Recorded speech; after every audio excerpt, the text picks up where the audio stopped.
Мы должны для себя определить линии, через которые мы не переходим. Когда говорим о тех запретных линиях, я для себя считаю, такими темами не могут быть наши взаимоотношения с Российской Федерацией. Вы знаете, что на протяжении этих 30 лет несколько переворотов, несколько смещений руководителей были на фоне внутриполитических процессов.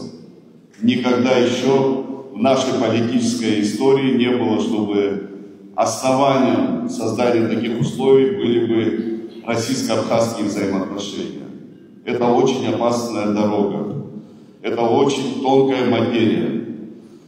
Страна, которая является стратегическим партнером, главным союзником, страна, которая обеспечивает безопасность, социальное благосостояние наших граждан, уверенность наших людей в завтрашнем будущем. Мы должны в своем общении, в своих речах быть предельно аккуратны, предельно надежны в своих поступках. Никто же наших ребят не отправлял на специальную военную операцию. Наши соотечественники, наши граждане, молодые люди делают это осознанно.